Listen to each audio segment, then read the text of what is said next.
नमस्कार। आज हम जानेंगे संबंध कारक के बारे में। संबंध कारक के बारे में जानने के पहले यह जानते हैं कि कारक क्या होते हैं। कारक अर्थात कर्ता और क्रिया को जोड़ने वाले। कर्ता यानी कि जो क्रिया को करते हैं वह कर्ता कहलाते हैं। तो जो शब्द कर्ता और क्रिया को जोड़ते हैं उन शब्दों को कारक कहा जाता है। ये कुछ चिन्ह होते हैं। तो आइए हम जानते हैं कि संबंध कारक क्या होते हैं। संबंध कारक जैसा कि नाम से ही स्पष्ट है, संबंध बताने के अर्थ में इनका प्रयोग किया जाता है। अर्थात कर्ता का किसी व्यक्ति या किसी वस्तु के साथ जो संबंध बताए वो संबंध कारक कहलाते हैं। उदाहरण के द्वारा समझते हैं। बालकस्य पुस्तकम अर्थात बालक की पुस्तक। यहाँ पर बालक का संबंध पुस्तक के साथ बताया गया है, तो इसलिए हमने बालक में षष्ठी विभक्ति का प्रयोग किया है। यानी कि संबंध कारक के साथ हमने षष्ठी विभक्ति का प्रयोग करना होता है। दूसरा उदाहरण देखते हैं। वृक्षस्य फलम पतति अर्थात पेड़ का फल गिरता है। तो यहाँ पे हमने पेड़ के साथ फल का संबंध बताया है, तो पेड़ में हमने षष्ठी विभक्ति यानी संबंध कारक का प्रयोग किया है।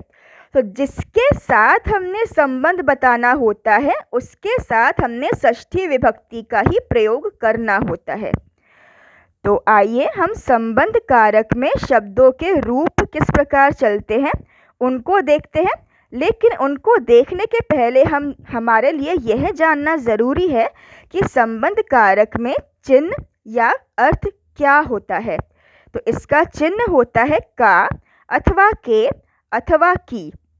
अब यह वाक्य के ऊपर निर्भर करता है कि हम वाक्य में का प्रयोग करें, के का प्रयोग करें या की का प्रयोग करें। कभी कभार हमने रा अथवा रे अथवा री का भी प्रयोग करना पड़ता है। जैसे मेरा, मेरी, तुम्हारा, तुम्हारी, हमारा, हमारे, तुम्हारा, तुम्हारे आदि। तो आइए हम देखते हैं संबंध कारक में शब्दों का रूप किस प्रकार होता है। हमने यहाँ पे दो तरह के शब्द लिए हैं, पुल्लिंग शब्द और स्त्रीलिंग शब्द।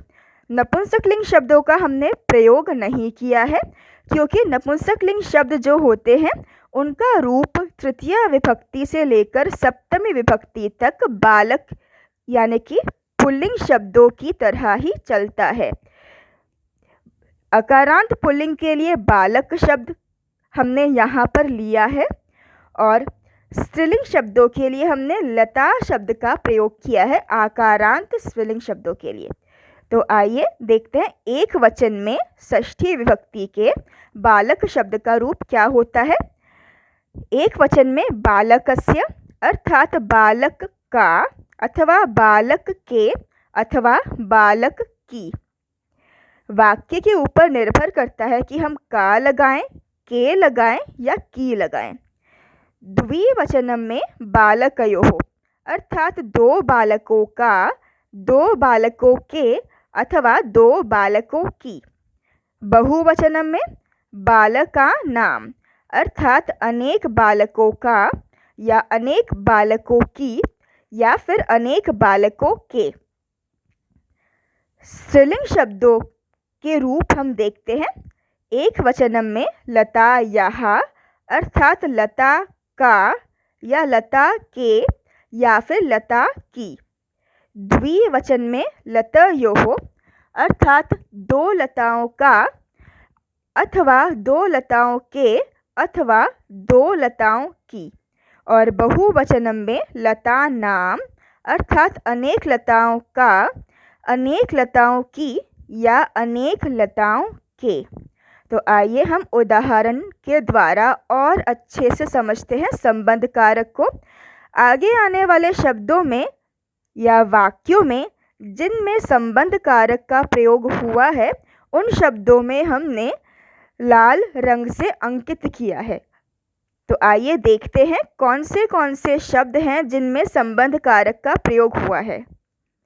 तो सबसे पहला वाला वाक्य है एतत् बालकस्य पुस्तकम् अस्ति, अर्थात यह बालक की पुस्तक है। उद्यानस्य पुष्पाणि सुंदराणि सन्ति, अर्थात बगीचे के फूल सुंदर हैं। कोकिलायाः स्वरः मधुरः अस्ति, अर्थात कोयल की आवाज़ मीठी है। काकस्य स्वरः कर्कशः अस्ति, अर्थात कौवे की आवाज़ कठोर है। कठोर यानी कि कानों को चुभने वाली है।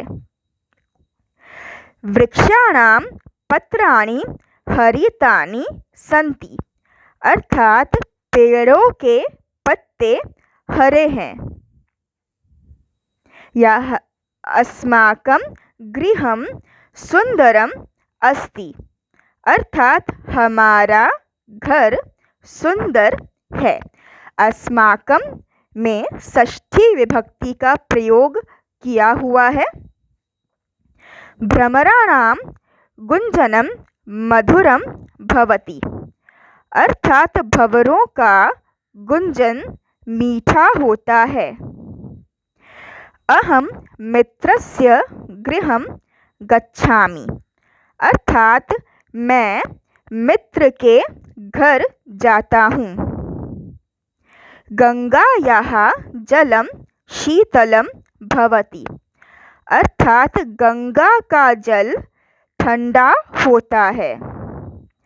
अद्यत्वे नदीनां जलम प्रदूषणयुक्तं भवति, अर्थात आजकल नदियों का जल प्रदूषण युक्त होता है या प्रदूषित होता है।